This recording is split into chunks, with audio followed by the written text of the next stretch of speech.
Hello people, Blind Havoc here. Another video, short and sweet, about accessibility within the Rabbit. So, let's turn this thing on. Let's open the settings by giving it a little shake. So here we have the settings, but for those of you that don't know, I am visually impaired and I can't read any of this unless I use the built-in magnifier on my iPhone. I don't even think if I zoom in on my phone here it goes all blurred. I could see sound.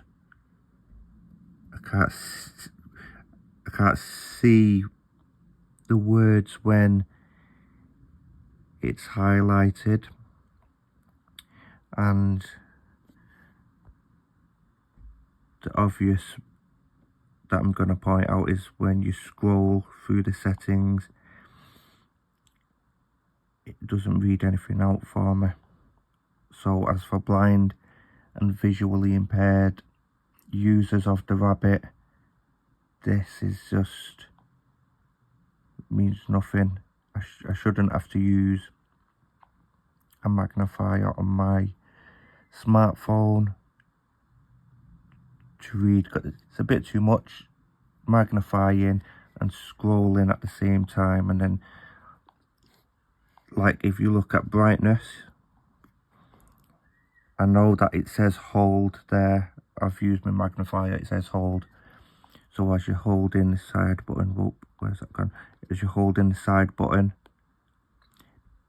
then you have to use the scroll on the Rabbit, the scroll wheel, to adjust the volume, brightness, any other settings. And with my finger held down on that side button, holding my magnifier, it's kind of tricky to use the scroll wheel. So you do hear a little sound, and let's feel a second. Yeah, there's a nice little sound, but no screen reader. So I'm now going to show you what my iPhone does, and many other smartphones do, that what the Rabbit should have built in from the get-go, from the start. So here we are on the settings app on my iPhone.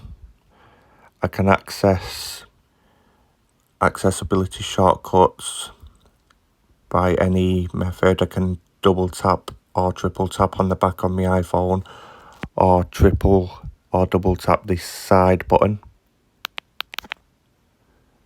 Now we've got magnifier, voiceover, voice control, live speech, and I know them because which order, because I put them in order. We're going to put voiceover on. Voiceover on. As Settings. you can hear, the screen reader, which is known as voiceover on iPhone, talkback on Android. Display and brightness. So you tap button. anywhere and then you swipe left or right to go down, swipe left to go up. Home screen and app library. Button. Accessibility. Button. Accessibility, double tap to select that option. Physical and motor. Heading. Voiceover. On. So button. voiceover, which I've got on now. Voiceover. Switch button. On. Speaking rate. Speaking 65%. rate. Adjustable.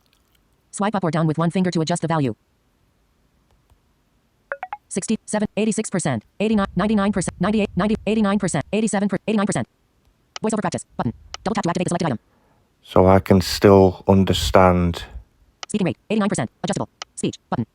Voiceover recognition. I can still understand from that speaking rate. Swipe up or down with speaking rate. 89%. Adjustable. 92, 77, 69, 66, 65%, 64, 63%, 60, 55, 52%, 51%, 48, 50%, 51%, 55%, 56%, 57%. have it on 57 for use to what Tap once listen. to select an item. Accessibility. Back. Accessibility. Voice. Zoom. On. Zoom. Button. I use Zoom to read messages. I can type out with Zoom, so double tap on my screen, can zoom in, zoom out, move around the screen. I can look at images, Display and anything text on the size. screen Button. really. Display and text size. Button. Change text Motion. size. Button. Spoken. Audio descriptions. Off. Button. So we have a lot of accessibility features here, not just for visually impaired. Touch. Button. Face ID and attention. Voice control. Off. Button. Rows 10 to Hearing control center. Button. Hearing controls. Sound recognition. Audio and visual. So button. we've got for people who are hard of hearing, we've got Apple TV cognitive, remote. we've got Live speech. On. Rows 15. Personal voice. Button. Speech. Heading. General. Heading. Rows 15 to 26 of other rows 3 learning to 17 of difficulties. 26. There's a large range of accessibility options that I think should be implemented in the Rabbit device from the get-go. They should have had this on board right away, but they haven't, and I'm hoping that they do. So,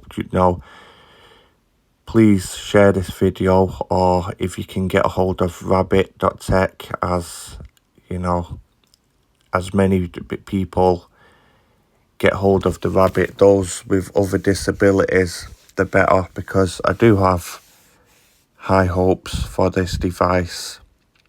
Even though I'm having a few issues, the accessibility features, the lack of it isn't just the one. I'm still trying to connect to Spotify and Uber.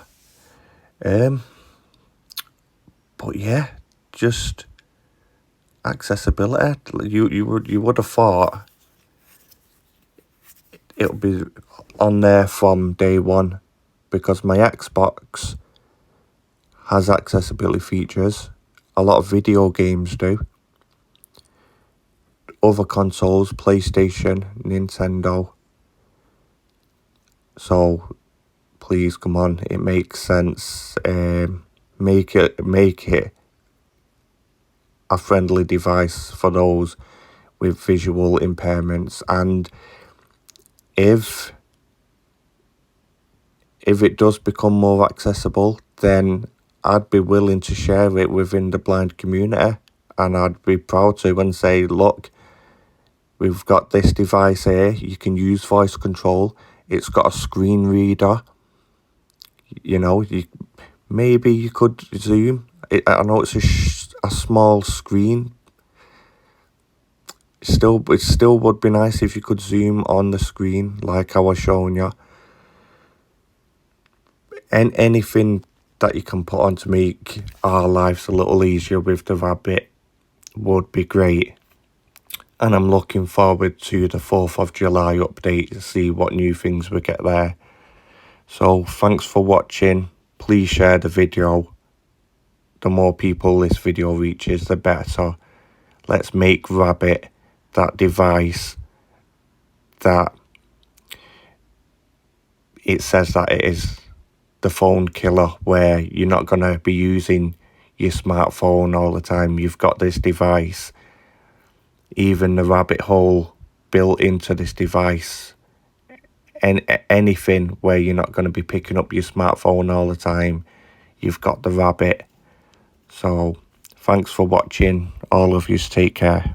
Bye.